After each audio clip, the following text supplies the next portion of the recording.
पीते च मधुरम मधुरम स्वरूपम कर्मा पीते च मधुरम मधुरा स्मृतिश्च बुद्धिं प्रबोधय प्रभो मधुबोध शक्तिं विद्यां प्रयच्छ परमां परिभावयामि। कोमलं कूजयन् वेणुं श्यामलोऽयं कुमारकः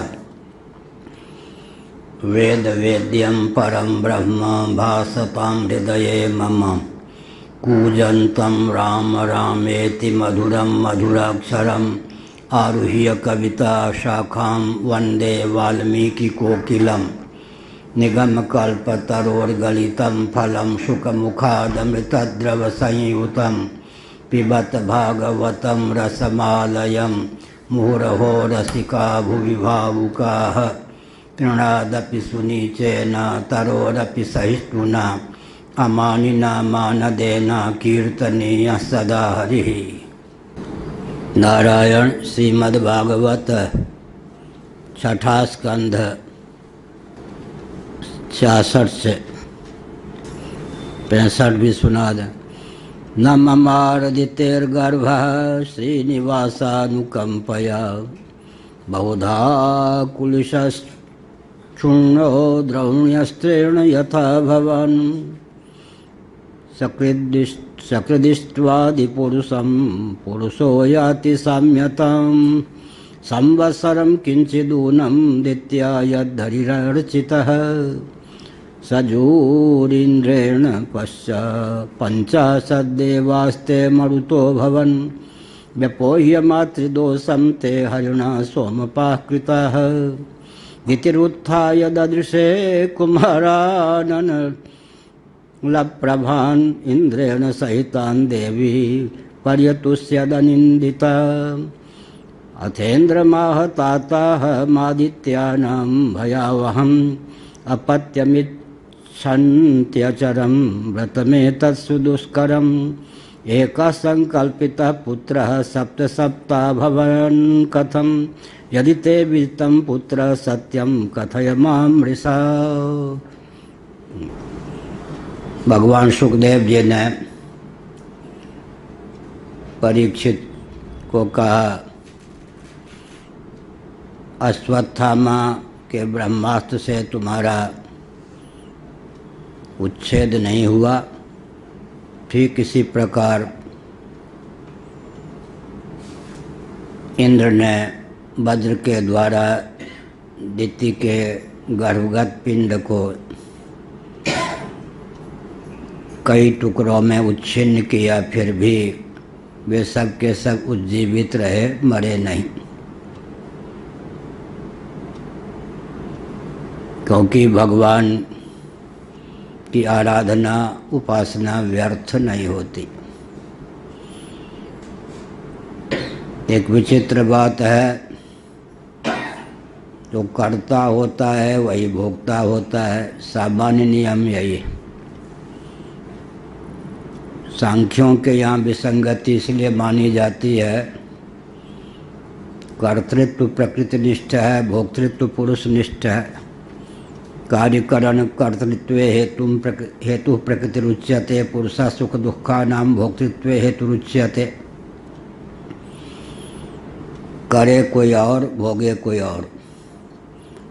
कर्ता और भोक्ता का समान अधिकरण होना चाहिए, जो कर्ता वही भोक्ता। परंतु ऐसा ही मान लेंगे तब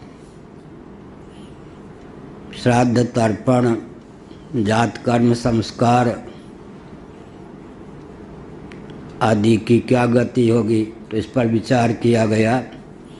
संबंध के बल पर, भावना के बल पर, संकल्प के बल पर कर्ता अन्य को भी चाहे तो भोक्ता बना सकता है। देवताओं के निमित्त हम हवनीय द्रव्य का विसर्जन करते हैं, देवता उसके भोक्ता होते हैं, हम हो गए कर्ता। जल बरसाने वाले देवता होते हैं और लाभान्वित हम हो जाते हैं।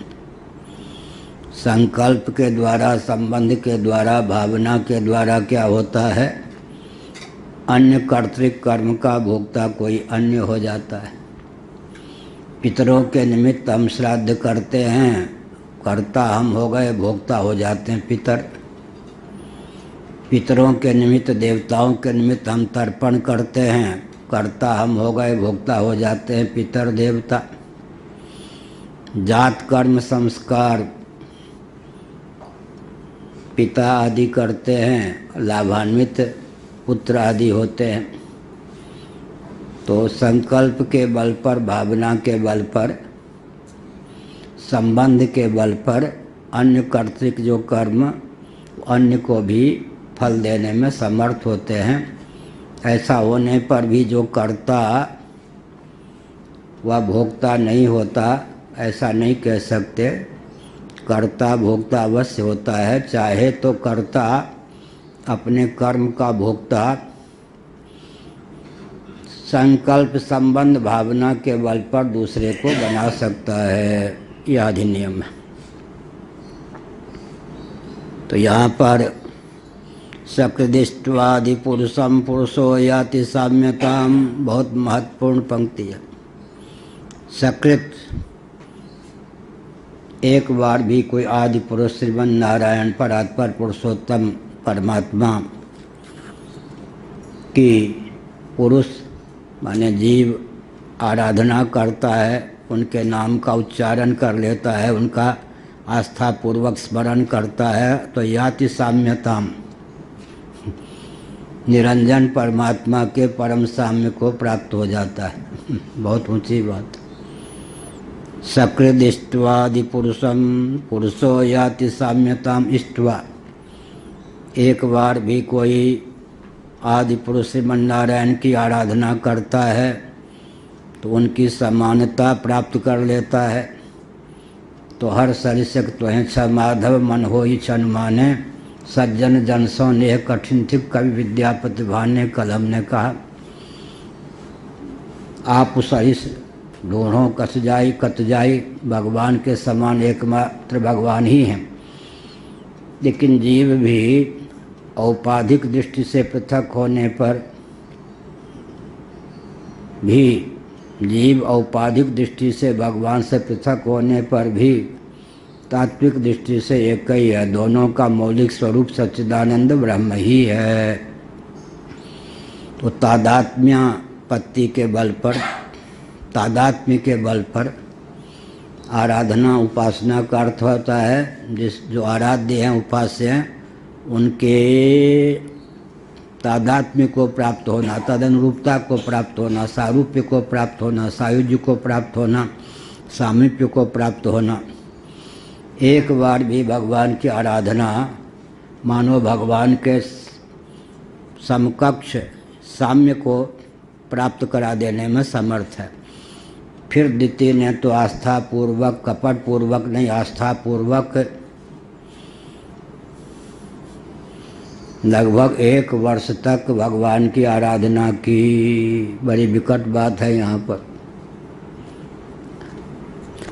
आदि पुरुष शब्द का प्रयोग किया गया है। उधर उलाहना दिया, इंद्र ने मेरे बेटे हिरण्यकशिपु हिरण्याक्ष को नारायण के द्वारा मरवा दिया। आराधना किसकी की होगी? भूत प्रेत की तो नहीं की आराधना। नितिन जिन्होंने उनके बेटों को मारा, मारने वाले कौन? भगवान विष्णु ही। मरवाने वाला इंद्र को मान लेते हैं, लेकिन मारने वाले तो भगवान विष्णु ही। आखिर आराधना उसने किसकी की? तो आराध्य माना तो आखिर उन्हीं परमात्मा को ना। इधर माना पति को प्रतीक रूप में, लेकिन वस्तुतः आराध्य तो परमात्मा। सकृदिष्ट्वादि पुरुषम पुरुषो याति साम्यताम, संवत्सरम किंचिदूनम द्वितीया यद हरिरर्चितः, हरि अर्चितः। एक विचित्र बात कोई भूमि पर गिर पड़े तो भूमि से उठने के लिए किसका आलम्बन लेता है? हाँ, तो यहाँ एक विचित्र बात। जिन्होंने उसके बेटों को मार दिया था उन्हीं की उपासना, क्या जिसने मरवाया उसको मारने के लिए की। ऐसा बेटा उत्पन्न हो जो इंद्र को मार दे। आश्रय आखिर भगवान का ही लेना पड़ा। यहाँ पर हरि शब्द का प्रयोग बहुत महत्वपूर्ण है मनोविज्ञान की दृष्टि से। साकार दृष्टि से अगर कह देते तो शिव कह सकते थे, गणपति कह सकते थे, चंडी कह सकते थे। मिथिला में सधवा, पुरानी बात है, अभी भी हो पता नहीं, सधवा देवियाँ राम राम नहीं करती। उनके ही मन में एक भूत प्रेत पिशाच बैठा होता है, विधवा कहे हो जाए। विधवा भले राम राम कह, सधवा नहीं कह। इसीलिए विनोद पूर्वक हम किसी सधवा को कह दें राम राम कहो, चुप रह जाते, ये क्या कह रहे। मान कितने कितने भ्रम फैलाए गए, ये विधवाओं की चीज। जो राम जी सबके जीवन धन है, उन मिथिला में जिनका विवाह हुआ वहाँ के व्यक्ति अब भी उनसे कितनी दूरी बनाए हुए। ये भ्रम सैकड़ों वर्षों तक भ्रम की परंपरा चल पड़ती है, निर्वाह व्यक्ति करते हैं। यहाँ हरि अर्चिता, हरि का अर्थ यहाँ क्या हुआ, समस्त दुखों का हरण करने वाले आदि पुरुष भी कहा गया। इसका अर्थ है कि श्रीमन नारायण की ही आराधना की। अवश्य ही श्रीमन नारायण की आराधना से इंद्र को ऐसी क्षमता प्राप्त हुई होगी। स्वयं श्रीमन नारायण ने क्या किया, हमारे दोनों पुत्रों को मार दिया। बध लायक नहीं पुरुष अनूपा, क्या बहुत बढ़िया रामचरितमानस में है। बध लायक नहीं पुरुष अनूपा।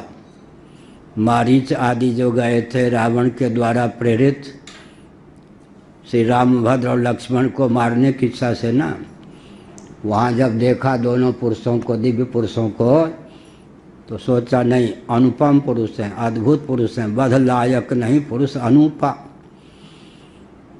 अब रावण का आदेश अलग है क्या, हाँ, और जब देखा हाँ ये तो आराध्य हैं, अनुपम पुरुष हैं, मारने योग्य नहीं हैं, लेकिन रावण का आदेश है भाई तो मारने का प्रयास तो करना चाहिए, फिर लक्ष्य क्या होगा। तो मन में भाव है कि ये मारने योग्य नहीं है, तो ये जो तमोगुण का भाव है, तामस शरीर प्राप्त है, इनसे भिड़ के अपने को मरवाने के लिए उनको मारने का यत्न किया। क्या इनके हाथों मर जाना उचित है, इनको मारना उचित नहीं क्या। कई व्यक्ति कहीं से मेरे पास भेजे गए मुझे चकमा में डालने के लिए, लेकिन उन्होंने सोचा ये चकमा में डालने योग्य नहीं है, इनसे कुछ सीखना चाहिए क्या। ऐसा हुआ, नाम नहीं लेंगे और नाम सब कम जानते भी नहीं। ऐसा होता है, बध लायक नहीं पुरुष अनूपा। तो द्वितीय के हृदय में द्वेष इंद्र के प्रति उत्पन्न हुआ या भगवान विष्णु के प्रति। जिसने मारीच के हृदय में, जिसने मुझे इन्हें मारने के लिए भेजा है, ठगने के लिए भेजा है, या कुंभकर्ण आदि की भी यही स्थिति थी। सचमुच में इनके हाथ वही मारने योग्य। ये मारने योग्य नहीं है और मैं भी इनके हाथ मारने योग्य हूँ, ये मेरे द्वारा भी मारने योग्य नहीं है। मनोभाव बदल गया या नहीं। हरि ने मारा, मरवाया किसने, इंद्र। इंद्र मारने योग्य है, मारने वाले हरि मारने योग्य नहीं है, वो तो आराधना करने योग्य हैं, आराध्य हैं। विवेकी जो होते हैं ना, जिनसे कुछ अनिष्ट हो जाता है, विचार करने पर उनके प्रति द्वेष या द्रोह नहीं रखते। हमारे किसी दुरित के कारण हमारे बेटों में कोई अंतर्निहित दुर्बलता रही होगी और मुझ में दुर्बलता रही होगी कि मैंने ऐसे बेटे को जन्म दिया जो भगवान विष्णु की आराधना न करके उनसे द्रोह किया, उनके हाथों मारा गया या उनके हाथों मारे गए। इस प्रकार से बहुत अच्छा है। इसमें मनोविज्ञान के भी पराकाष्ठा है। सकृद्विष्ट्वादि पुरुषम पुरुषो याति साम्यताम संवत्सरम किंचिदूनम दित्या तद्धरिरर्चितः। आदि पुरुषम का पुरुषः और आदि पुरुषम दोनों शब्दों का पुरुष प्रयोग है। एक पुरुष हो गया आराधक जीव, एक हो गए आराध्य आदि पुरुष। पुरुष का आराध्य कौन हो सकता है? आदि पुरुष। पुरुष का मौलिक स्वरूप कौन हो सकता है? आदि पुरुष। पुरुष का उद्धारक कौन हो सकता है? वरण्य कौन हो सकता है? भजनीय कमनीय रमणीय कौन हो सकता? आदि पुरुष। इसलिए वध लायक नहीं, उसका कोई वध कर भी नहीं सकता, उसे कोई मार भी नहीं सकता है, वो वध लायक नहीं है, भजनीय है, कमनीय है। तो फिर क्रोध किस पर जाए? अब एक विचित्र बात है, क्रोध को कोई ना कोई पात्र तो चाहिए। क्रोध को कोई ना कोई पात्र तो चाहिए। पात्र बना लिया अपनी बहन के बेटे इंद्र को, आराधना की। अब इंद्र चले योगी, काव्य रचने में समर्थ, किसी के गर्भ में भी मनोयोग से पहुंचने में समर्थ, देहत्याग के बिना किसी के गर्भ में भी पहुंचने में समर्थ, विशाल वज्र को क्या अंगूठी के समान या फाउंटेन पेन के समान या कलम के समान बनाने में भी, या उंगली के समान बनाने में भी समर्थ। लेकिन वे सब के सब माँ ने जो आराधना की थी, उस आराधना का फल माँ के गर्भगत संतान पर पड़ा या नहीं? अन्य के द्वारा किया हुआ जो कर्म है वो भी अन्य को प्राप्त होता है या नहीं? कोई गाय बहुत दिनों से व्यथित, बीमारी से संतप्त, लेकिन उसका प्रारब्ध ऐसा नहीं कि वो स्वस्थ हो सके, ऐसा प्रारब्ध नहीं कि मर सके, ऐसा भी है, कष्ट भोगना ही है। तो पहले क्या होता था, माताएं ऐसे गाय को देखकर, मैंने जो एकादशी का व्रत किया मुख, उसका पुण्य इस गाय को मैं समर्पित करती हूँ।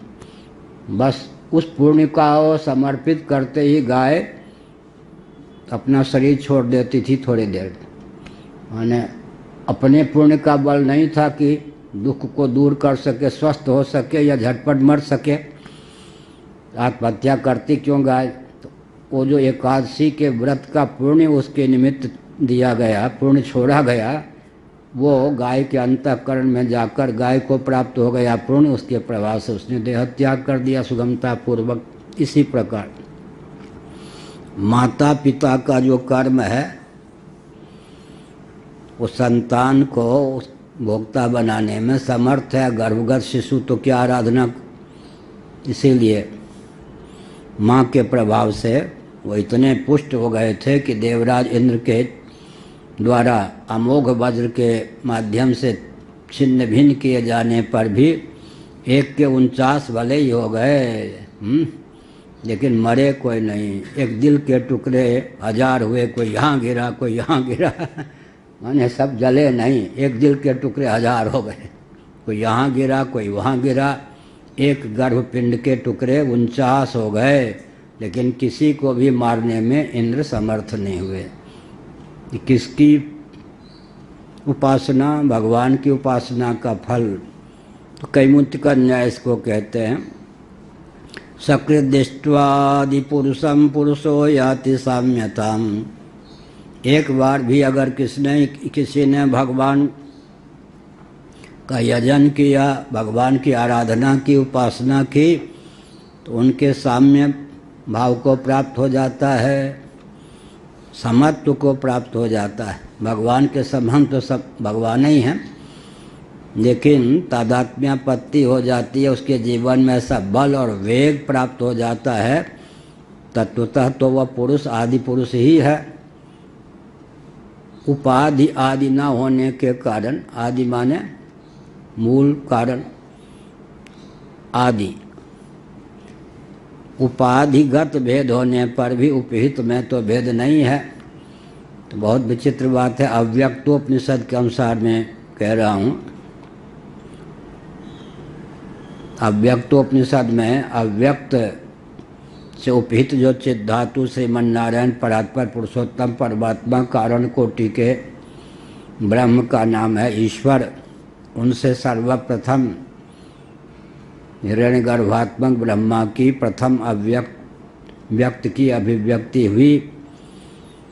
उस व्यक्त पुरुष ने कहा कि मेरी अभिव्यक्ति जिससे हुई है उसे मैं नहीं जान पा रहा, देख भी नहीं पा रहा हूँ, समझ भी नहीं पा रहा हूँ, लेकिन निष्प्रयोजन तो उसने मुझे अभिव्यक्त नहीं किया होगा। मैं जानना चाहता हूँ कि मेरा कर्तव्य क्या है, दायित्व क्या है, आखिर मुझे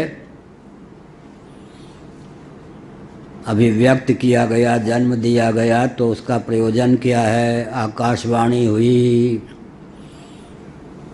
तुझ में तेरे अतिरिक्त जितने व्यक्त पदार्थ हैं क्रमशः उनका दर्शन करो दिव्य चक्षु के द्वारा, और एक एक करके उनको व्यक्त करो। ब्रह्मा जी ने कहा इतनी क्षमता तो मुझ में नहीं है कि उन सबको देख सकूं, क्रम से अभिव्यक्त कर सकूं। तो साधन बताया किसने, आदि पुरुष ने।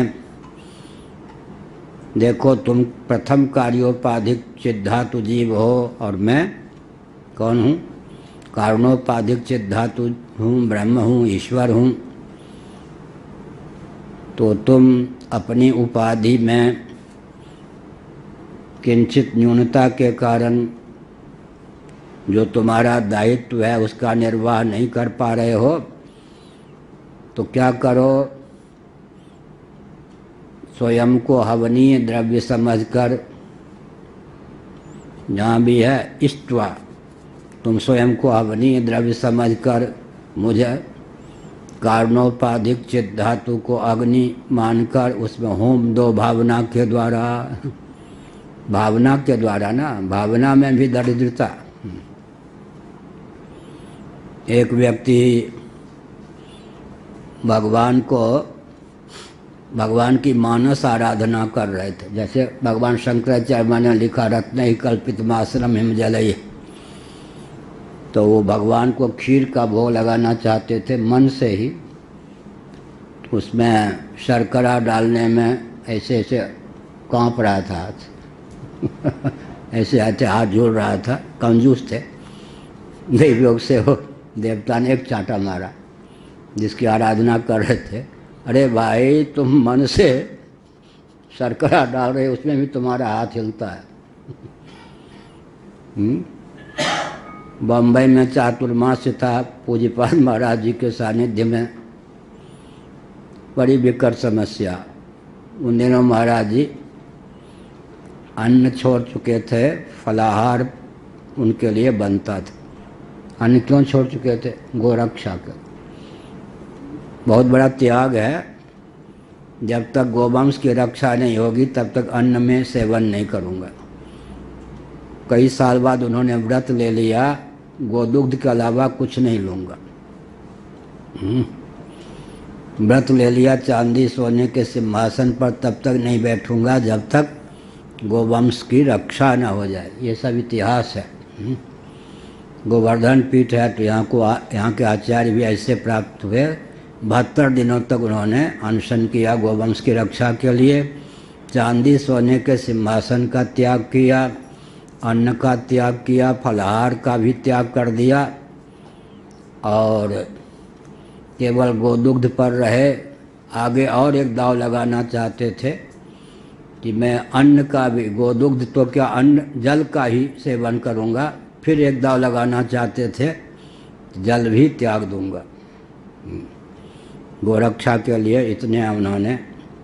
तो जिन दिनों फलाहार कर रहे थे चौमासे में, तो चौके के 2 नाम कर दिए गए, एक निश्चलानंद चौका, एक शंकराचार्य चौका। मैं शंकराचार्य नहीं था। अब जो अपने को वीआईपी मानते थे, ब्रह्मलीन कहें जो भी कहें, कौन, गर्मी लग रही है ये भाई और तेज कर दो। अच्छा नाजुक समय ब्रह्म ब्रह्मलोक से आए तो एक चौका का नाम हो गया निश्चलानंद चौका। हमारे गुरु भाई अब नहीं रहे, जगन्नाथानंद जी। अब उसके साथ सर्वेश्वरानंद जी हैं, अलख जी होंगे तो मान लो अलख जी। अब निश्चलानंद के चौके में जो पाले वो अछूत हो जाए, माने वहाँ भी तो सब के सब फलाहारी बन गए चौमासे तो दो चौका हो गया। महाराज तो सचमुच में फलाहारी थे, लेकिन हम ही फलाहारी निश्चलानंद के चौके में। मैंने अपना नाम चौके का नाम निश्चलानंद थोड़ी रखा था, नाम मात्र वहाँ ब्राह्मण रसोईया बनाया गया, और लोग जो थे रोटी बेल के देते जाते निश्चलानंद चौका, उसमें जो पाले वो ऐसे ही अग्नि शिखा ये सब आए बीच में महाराज का दर्शन करने। हमने कहा भोजन पान, अरे आपके चौके में थोड़े पाएंगे, महाराज के चौके में। मैंने हमको अछूत ही मान के व्यवहार किया गया। देखो पढ़ने के लिए भी अछूत बनना पड़ा मैं एक प्रकार अछूत नहीं, मन घृणा की दृष्टि से निश्चलानंद चौका तो भी दिन काटा और पढ़ा। तो हमने क्या संकेत किया? हमने यह संकेत किया कि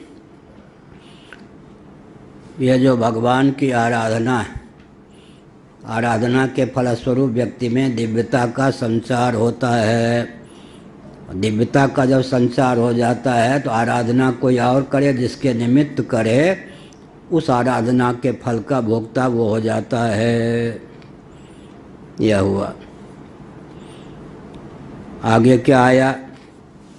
सजोरिंद्रेण पंचाशद्देवास्ते मरुतो भवन व्यपोह्य मात्र दोषम ते हरिणा सोमपाकृताः।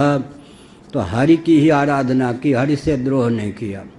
द्रोह करने योग्य हरि नहीं होते। मेरे बेटों को इंद्र ने जिनके हाथ मरवाया, उन्हीं की उपासना करके मैं ऐसा पुत्र प्राप्त कर सकती हूँ जो इंद्र को मारने में समर्थ हो। द्रोह के पात्र भगवान को नहीं बनाया, इतना विवेक था या नहीं? भगवान बाहर से पक्षधर परिलक्षित होते हुए भी वस्तुतः एक ही सेकंड के लिए सोते हैं झाजी, और अधिक समय नहीं पाठ में तो क्या मतलब हुआ? हरि को द्रोह का विषय नहीं बनाया, वो तो आराध्य हैं। क्या कितना विवेक था, जीती के हृदय में कितना विवेक था। जिन्होंने उनके बेटों को मारा, उनका अनिष्ट न चाह के भजन उन्हीं का लिया। मैंने उदाहरण क्या दिया? पृथ्वी पर गिर जाए को तो पृथ्वी का आलम्बन लेकर ही उठने का प्रयास करता है। अब आगे यहाँ तक हो ही गया था। व्यपोहि अमात्य दोषम ते हरिणा सोमपाकृता मरुतो भवन। बहुत अच्छा हुआ। एक के कितने हो गए? 49। अब मातृदोष का परित्याग कर दिया। मातृदोष का अर्थ क्या हुआ? इंद्र से द्रोह न करके जिसने टुकड़े टुकड़े कर दिया उसके अनुगामी हो गए। उससे क्या शिक्षा मिलती है? पंखा ही चला दो, एक दो, एक पीछे एक आगे। नारायण, क्या निष्कर्ष निकला? कभी कभी जो सत्पुरुष होते हैं वे देवता का कार्य बनाने के लिए, सत्पुरुषों का कार्य साधने के लिए किसी को कोई कष्ट भी दें तो कष्ट पाने वाला विवेकी होगा तो उनका अनुगामी बन जाएगा। ये क्या निकल आया? मनोविज्ञान। अगर मनोविज्ञान पर ही विचार करें तो श्रीमद् भागवत से 5000 पृष्ठों का तो मनोविज्ञान का ही ग्रंथ निकल सकता है। कितना समय कौन लागे, 2 क्षण का पता नहीं। क्या एक एक जगह एक एक मनोविज्ञान, ऐसा मनोविज्ञान का ग्रंथ भी मिलना कठिन है। इसी से अगर मनोविज्ञान छांदोग्य श्रुति में पढ़ा रहा था भाष्य सहित, आनंद गिरी टीका सहित चूक गया। उसमें गणित का सीधे तो वर्णन नहीं, उस समय लग रहा था 1-2 हज़ार पृष्ठ का ग्रंथ तो केवल गणित से निकाल सकते हैं, गणित का ग्रंथ भाष्य के माध्यम से। उसमें जो सिद्धांत स्थापित करते हैं भाष्यकार भगवान, उससे गणित भी निकलता है, मूल उपनिषद से भी। तो यहाँ हर जगह मनोविज्ञान है। क्या निष्कर्ष निकाला? वो गर्भगत जो शिशु थे, गर्भपिंड जो था, उसने इंद्र को क्या किया? अपना दुश्मन नहीं समझा, जबकि संकल्प था उसकी माँ का कि ये गर्भ ऐसा हो कि इंद्र को मारने वाला हो। तो मातृ दोष, अब दो चीज हो गई, गुण और दोष। माता की आराधना से फल संपन्न कौन हुए? आराधना का फल किनको प्राप्त हुआ? गर्भगत पिंड को ना। माता ने अगर हरि की आराधना ही न की होती संयम पूर्वक, नियम पूर्वक, तो गर्भ में गर्भस्राव ही हो जाता, गर्भ में इतनी दिव्यता कहाँ से आती। लेकिन माता ने में एक दोष था, एक गुण था। दोष क्या था? ऐसा गर्भ धारण करूं कश्यप जी की कृपा से जो गर्भ जन्म लेकर इंद्र को मारने में समर्थ हो। इतने अंश में माता का दोष था। आराधना जो उसने की विधिवत भगवान की, इतने अंशों में गुण था। गुण से प्रभावित हो गए, दोष का ग्रहण नहीं किया। ऐसे भी बहुत से व्यक्ति होते हैं, क्या उनको कष्ट भी कहीं से प्राप्त हो तो कष्ट देने वाले का अनुगामी विवेक पूर्वक बन जाते हैं। इंद्र ने कष्ट दिया, नहीं काटा, लेकिन इंद्र के अनुगामी बन गए।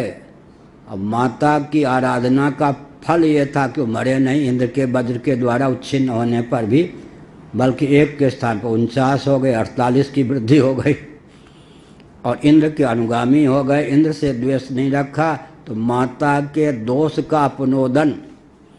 इसका अर्थ क्या हुआ? कोई भगवान की आराधना करता है, मन में, आराधक के मन में उसने आश्रय लिया भगवान का और विषय बनाया कोई निकृष्ट पदार्थ इंद्र को मारने का। आश्रय उसने चयन किया ठीक का। मान लो हम लोगों का कोई आश्रय ले किसी को सताने के लिए, तो क्या होगा? उसका मनोभाव बदलेगा या हमारा उपयोग किसी को सताने में कर सकता है? बिल्कुल नहीं कर सकता ना। बहुत अच्छा है, अगर मन में किंचित कालुष्य हो तो भी आश्रय महापुरुष का लेना चाहिए। क्या होगा?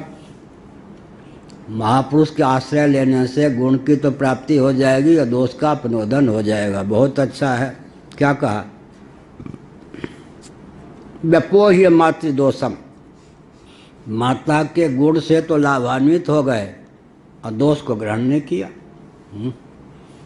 ऊंची बात है या नहीं? किसी में कोई दोष है तो आप उस गुण भी बहुत हैं तो गुण से लाभान्वित हो जाइए और दोष का अपनोदन कर दीजिए। मन अपोह्य, उस दोष के शिकार मत बनिए। तो बहुत ऊंची बात। मैं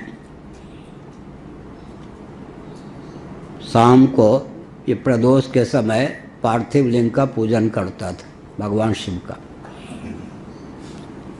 70 वर्ष पहले की बात होगी, 70 नहीं 65 वर्ष पहले की बात होगी। और दोपहर में शालग्राम भगवान का पूजन करता था नित्य ही। 1000 गायत्री मंत्र भी जपता था। स्नान पूजन के बाद विद्यालय जाता, शाम को फिर पार्थिव शिवलिंग का पूजन करता।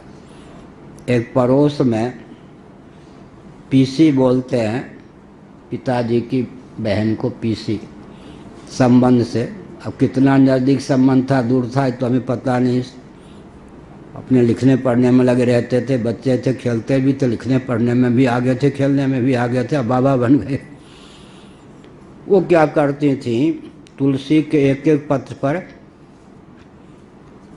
सफ़ेद चंदन से राम तो एक पत्ते पे लाल चंदन से शिव लिखकर भेजती थी कि शालग्राम को मैं चढ़ा दूं। एक दिन भेजा तो जो ही मैंने लिखा क्या था राम, लिखा क्या था शिव, जो ही मैं भगवान शालग्राम को चढ़ाने के लिए हाथ में तुलसी ली तो हाथ कांपने लग गए ऐसे। देखिए, तुलसी में उनकी दूषित कामना का कैसे सन्निवेश हो गया, मुझे तो कुछ नहीं मालूम। अब कोई तुलसी दे, अब उसमें किसी के मारने की संभावना हो कि इसके हाथ से तुलसी शालग्राम को पड़ जाने पर हमारा शत्रु मर जाएगा, तो कल्पना नहीं कर सकते। आलंबन कितना ऊंचा, उद्देश्य कितना खोटा। आलंबन और उद्देश्य की बात यहाँ चल रही है नहीं। आलंबन लिया हरि का, उद्देश्य क्या था? इंद्र को मारने वाले पुत्र। इंद्र तो सदा भगवान विष्णु से संरक्षित रहते हैं। पृथ्वी जी और इंद्र में भी भिड़ंत हो जाए तो पृथ्वी जी का जो मौलिक स्वरूप भगवान विष्णु, इंद्र का ही पक्ष लेंगे। क्या पृथ्वी जी को कहेंगे निष्काम हो, तुम्हें क्या लॉकडाउन से 99 सही तुम्हारे, 100 नहीं सही। वो दबाएंगे कि इनको भगवान अपने ही अवतार, अपना ही रूप पृथ्वी को पृथक कर दिया। इंद्र को भगवान बहुत मानते हैं। त्रिभुवन का राजा है ना इंद्र। राजा से कुछ इधर उधर प्रमाद भी हो जाए तो धैर्यपूर्वक सहना चाहिए। तो भी मैंने समझा कि इसमें कौन सा होगा रोग, बिच्छू तो है ही नहीं, तुलसी दल है, चढ़ा दी। फिर दूसरे दिन और मेरे शरीर में यातना मिली। तीसरे दिन लगा अगर तुमने शालग्राम पर ये तुलसी चढ़ा दी तो तुम बेहोश होकर शरीर छोड़ दोगे। तो मैंने थाल में रख दिए तुलसी, बहन जी को बुलाया, ये तुलसी कहाँ से लाती हो आप, किसने चढ़ाने के लिए दिया है? वो है ना पीसी, जो भी हो, वो सब नाम वाम तो भूल गए, कुनका पीसी या जो भी हो, पता नहीं क्या। हमने जाके पूछो, बस एक मकान बाद ही तो घर था उनका, वो मायके में रह रही थी, विधवा थी, कि क्या उद्देश्य है उनसे पूछो। ऐसी ऐसी घटना हुई। और आयु में तो मुझसे 15 साल बड़ी थी बहन जी, बेटा ही मानती थी, उन लोगों ने पाला ही था। तो उन्होंने कहा कि क्या बात है, ऐसे ऐसी उसकी दशा है, सच सच बोलिए। उसने कहा कि उनकी जो भाभी थी, पीसी की भाभी, वो भी विधवा थी, ये मर जाएं तो इनकी संपत्ति पर मैं कब्जा कर लूँ। इस उद्देश्य से वो तुलसी पर राम और शिव नाम लेकर बेचती थी। पोल पट्टी ये निकली। तो हमने कहा वो भेजना बंद करें। इसका अर्थ क्या हुआ? एक और आराध्य चुना शालग्राम को ना, शालग्राम पर, और नाम क्या लिया, साधन क्या बनाया? तुलसी दल। क्या? और नाम क्या उस पे? भगवान का, चंदन से लिखा हुआ, अपवित्र वस्तु से नहीं, चंदन के ही स्याही मन बना करके बना। सचमुच में राम शिव, शालग्राम भी बहुत उत्कृष्ट। तुलसी का कहना क्या, शालग्राम का क्या कहना, राम नाम का क्या कहना, शिव नाम का क्या कहना, लेकिन खोटा अर्थ लक्ष्य। आराध्य चुना, आराधना की सामग्री चुनी जाए उत्तम। यहाँ यही हुआ ना, जो कश्यप जी ने साधन बताया था उसमें कोई गंदी चीज़ थी क्या? मांसाहार का सेवन नहीं, झूठ मत बोलना, आचमन, पाँव धोना, ये सब, क्रोध मत करना, सब। आराधना भी उत्तम, आराध्य भी उत्तम, लेकिन उद्देश्य बीच में खोटा। अगर आराध्य उत्तम चुना है, आराधना की पद्धति भी ठीक है, सामग्री भी ठीक है, कोई मांस मलमूत्र इत्यादि नहीं, भैरव आदि की आराधना की कोई सामग्री नहीं, तो बलि किसकी होगी? उद्देश्य में जो न्यूनता है उसका तो अपनोदन हो जाएगा। क्या? इसका अर्थ है कि मन में कोई खोटा भाव भी हो, कदाचित तो दूर ना हो, तो आराध्य उत्तम चुनना चाहिए। आराधना की विधा भी उत्तम होनी चाहिए। और क्या? आराधना की सामग्री में भी दिव्यता होनी चाहिए। ये सब तीनों मिलकर के क्या करेंगे? अंत में वो जो मनोगत दोष है उसका वारण कर देंगे। तो यहाँ पर मातृ दोषम, वो गर्भगत जो शिशु थे, माता के हृदय में जो दोष था, अपनोदन कर दिया। पोह्य सोमपाह कृता और इंद्र ने उनको भाई बना लिया। इंद्र के प्रति द्वेष करने के लिए पैदा किए गए थे होते, लेकिन इंद्र के अनुगामी बन गए। इंद्र ने यद्यप उनको काटा, जिसने कष्ट दिया, लेकिन मारने में वो समर्थ इसलिए नहीं हुए कि आराधना भगवान की थी, उनकी माँ की। सोमपा कृता, इंद्र ने भी अनुग्रह करके उनको सोमपाही देवता बना दिया। बहुत बढ़िया। भगवान श्री कृष्ण गुजरात की ओर जा रहे थे। पांडवों के कौरवों के युद्ध के बाद रथ से यात्रा कर रहे थे, राजस्थान की ओर घटना होगी। एक महात्मा जी का आश्रम था, बहुत चर्चित प्रसिद्ध महात्मा।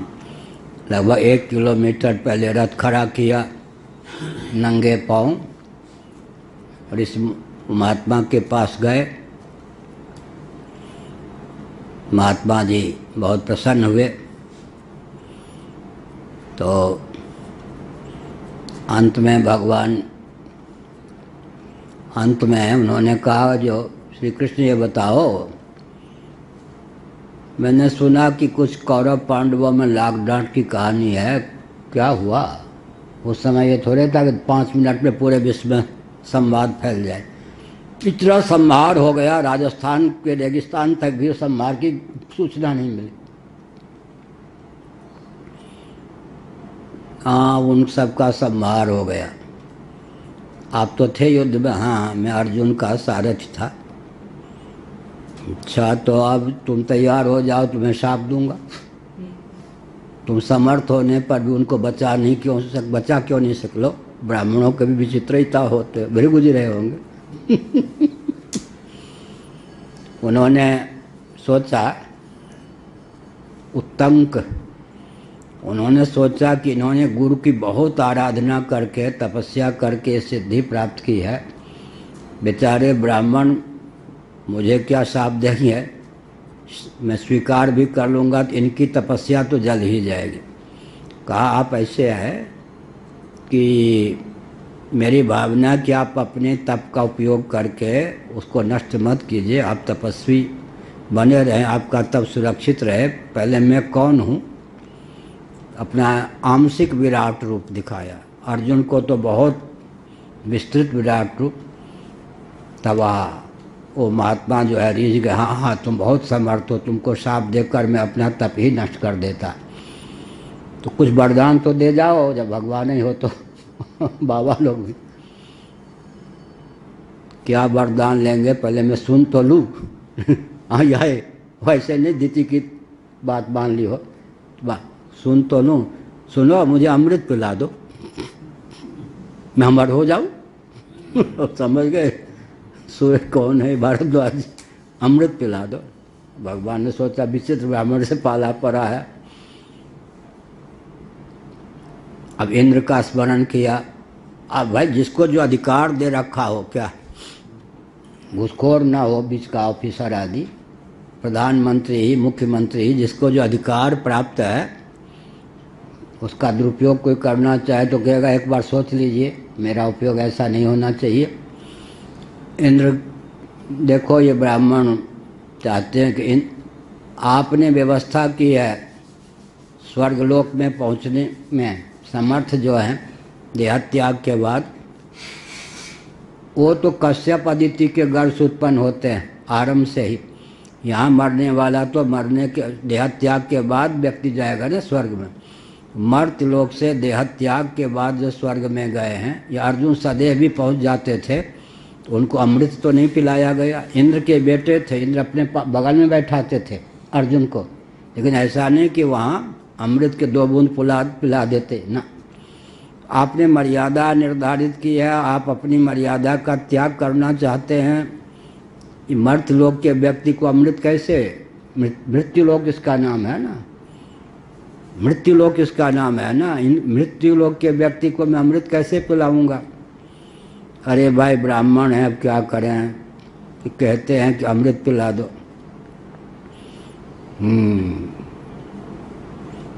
थोड़ी देर रुकिए। लेकिन थे वर्णाश्रम को मानने वाले ब्राह्मण। समझ गए? वो आजकल तो नाम लेना बड़ा विचित्र है। वो कुछ और बन के अगल बगल कुत्ते वुत्ते पालने वाले खेलने वाले वो जाति के बन के इंद्र बड़ा विकट, हे बाबा अमृत पी ले, अमृत है बक, हम ब्राह्मण हैं खानदानी, भग भग हमारे आश्रम से। तो अब क्या है, भगवान श्री कृष्ण जी का पी लिया अमृत। देखिए हमने अपना चांडाल का रूप धारण कर लिया, कुत्ते आदि से घिरे हुए थे हम इंद्र ही, और वो तुम्हारे हाथ का हम पानी पिएंगे, अमृत भी नहीं पिया। तो इंद्र का भी काम बन गया कि मनुष्य को अमृत पिलाने से बच गए। भगवान श्री कृष्ण ने भी कहा अब हम क्या करें, आपको तो पिलाना, कोई चांडाल थोड़े थे, वो तो इंद्र ही आया था। अरे हमें क्या मालूम, वो तो उस रूप में हम उसके हाथ का पानी भी नहीं पीते। तो कहा भाई एक में तो चूक ही गया, दूसरा कुछ कर दो।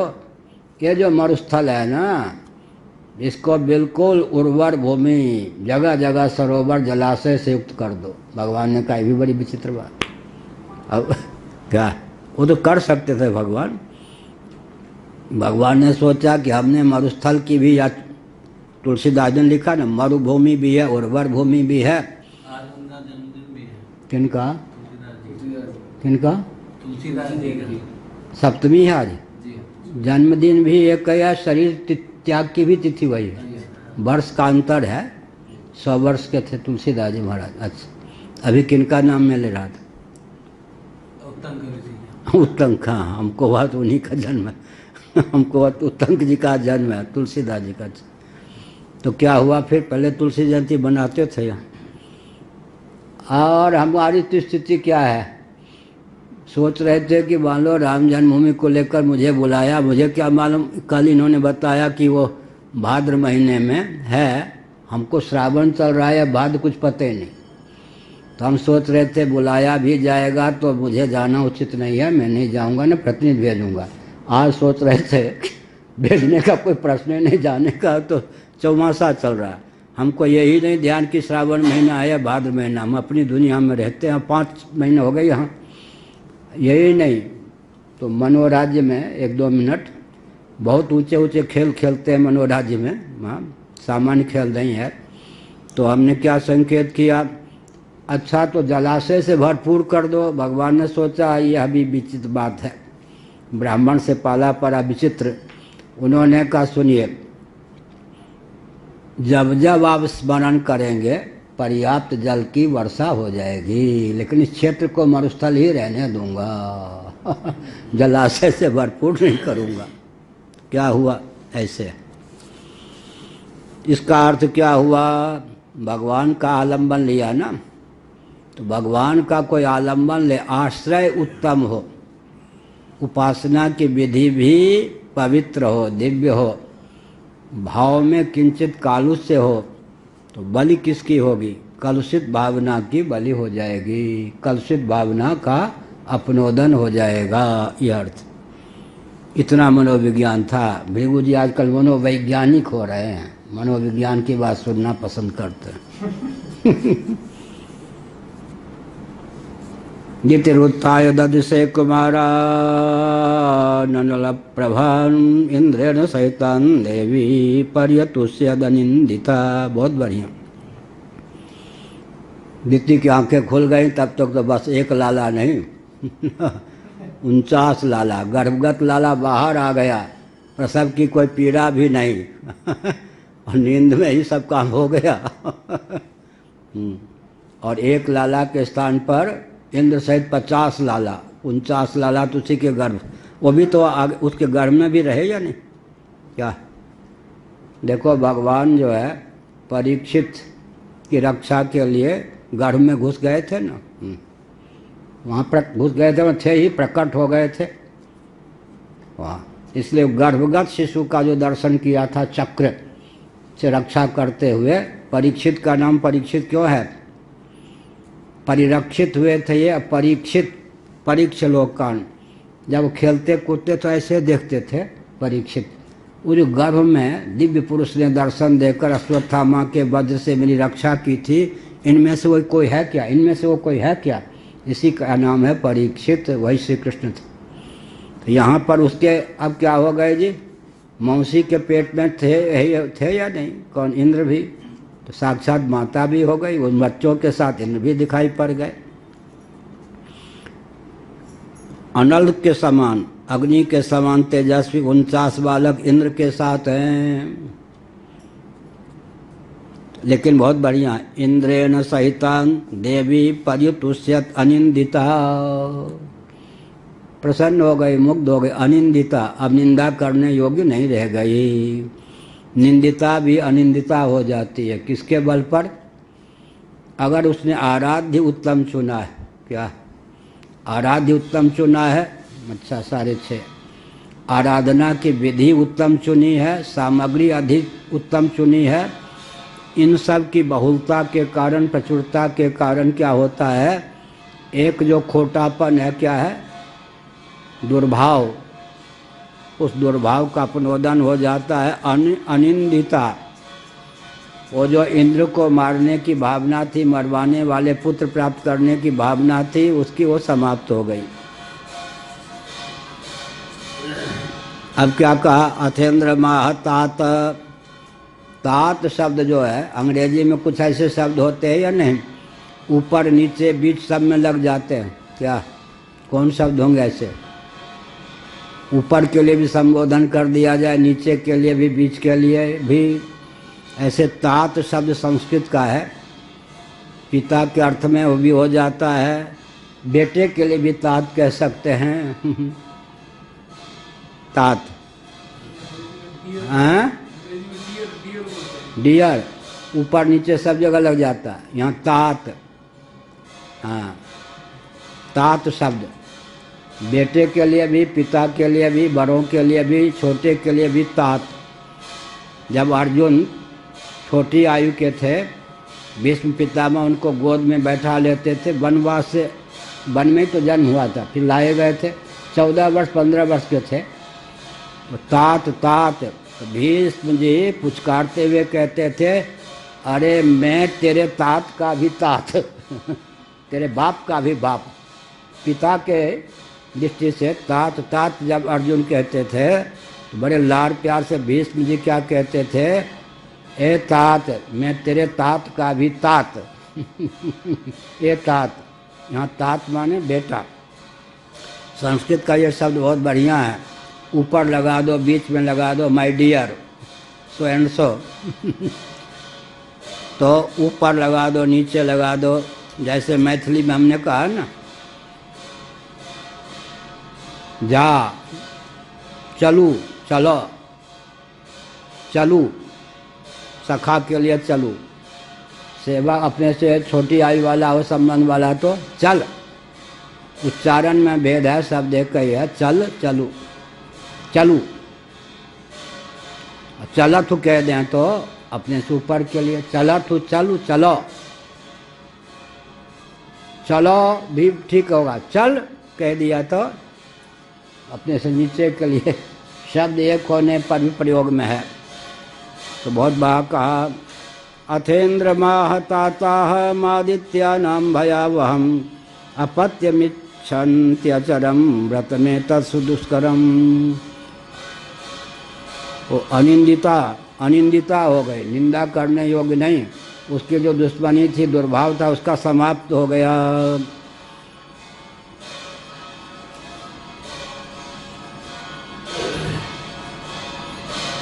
अब कहा कि ये क्या हुआ इंद्र, सच सच बता, मैंने तो कठिन व्रत का पालन किया,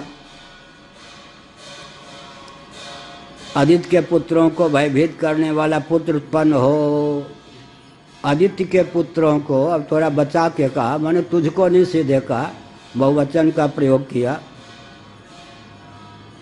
तो फिर ये सब क्या हो गया भाई, तुम इनके साथ कैसे दिखाई पड़ रहे हो? एक संकल्पिता पुत्र सप्त सप्ताह भवन कथम यदि ते वित्तम पुत्र सत्यम कथय मामृषा। अरे इंद्र, इस समय झूठ मत बोलना, झूठ तो बोलते हो तुम, अब मेरे सामने तुम झूठ मत बोलना, सच सच बता, बहुत कठिन व्रत का पालन किया था एक पुत्र के लिए। अगर तुम्हें मालूम हो, झूठ मत बोलना, रहस्य मत छिपाना, ये 1 के 49 कैसे हो गए? इसका रहस्य मालूम हो तो बताओ। नारायण।